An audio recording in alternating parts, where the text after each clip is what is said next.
ஜீவநீரோடை ஊழியங்கள் வழங்கும் இதயத்திற்கு இன்று ஒரு சிந்தனை. உணர்வுகளை இழந்தால் மீனவர்கள் நெருக்கமாக வாழும் கடலோர பகுதிகளில் மீன் நாற்றம் அதிகமாக இருப்பது இயற்கையானது. அந்த பகுதிகளில் புதிதாக யாராவது வந்தால் அந்த நாற்றத்தை சகித்து கொள்ள கஷ்டப்படுவார்கள். ஆனால் அங்கே வாழ்கின்ற மக்களுக்கு அது ஒரு பிரச்சனையாக இருப்பது இல்லை.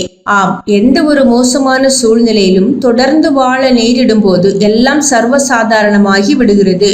அதுபோலவே ஒரு மனிதன் ஆகாத வழிகளிலும் தேவனுக்கு பிரியமற்ற பாதைகளிலும் செல்ல துவங்கும் போது அவனுடைய மனமே அவனை குற்றவாளியாக தீர்க்கும். மனசாட்சியின் உறுத்தல்களால் மன அமைதியை இழப்பான். ஆனால் அதே பாதையில் தொடர்ந்து அவன் செல்லும் போது அந்த தவறுகளை உணர்கின்ற உணர்வு போய்விடும். மனசாட்சியின் உறுத்தல்கள் நின்றுவிடும். அப்போது தவறுகளிலேயே அவன் வாழ்ந்தாலும் அதனால் அவன் மனநிலைகளில் கஷ்டப்பட மாட்டான். ஆனால் தவறை உணர முடியாமல் கடினமாகி போன அவனுடைய மனநிலையின் விளைவால் அவன் போக போக பலவித கேடான குழிகளில் விழுந்து மிகுந்த கஷ்டமடைவான். நம்முடைய தவறுகளை ஆவியானவர் கண்டித்து உணர்த்துவது உண்மை. ஆனாலும் கீழ்ப்படிந்து விலகி வர மறுக்கும் போது தவறுகளை சுட்டிக்காட்டும் பணியை ஆவியானவர் நிறுத்தி விடுவார். அப்போது தவறுகளின் நடுவிலும் எல்லாம் சாதாரணமாய் இருக்கும். ஆனால் தவறுகளை சுட்டிக்காட்டும் ஆவியானவரை இழந்ததின் நிமித்தம் நாம் பலவித தீங்குகளுக்குள் விழுந்து காயப்பட நேரிடும்.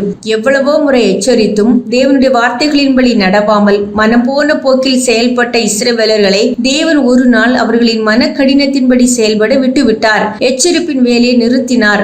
ஆனால் அதுவே இஸ்ரவேலர்களின் வீழ்ச்சிக்கு அடிகோலியது. சிலர் தவறாக பேசுகின்றனர், சில காரியங்களை தவறாக செய்கின்றனர், சில குணநிலைகளில் தவறாக தொடர்கின்றனர். ஆனாலும் அவர்கள் தங்களுக்குள் அவைகள் தவறு என உணர்த்தும் உணர்வுகள் இல்லாமல் இருக்கின்றனர். எனவே அவைகள் பெரிய தவறுகள் இல்லை என்றும் அவைகள் சாதாரண விஷயங்கள் எனவும் எண்ணி விடுகின்றனர். குற்ற உணர்வுகளை இழந்துவிட்ட காரணத்தால் நம்முடைய பேச்சுக்களும் செயல்களும் குற்றமற்றவை என எண்ணிவிடக்கூடாது. பலமுறை கண்டித்தும் உணர்த்தியும் அவ்வித தவறுகளில் தொடர்ந்ததால் பாவத்தை கண்டித்து உணர்த்தும் பரிசுத்த ஆவியின் கிரியை அங்கே நிறுத்தப்பட்டு விட்டது என்பதே பொருள்.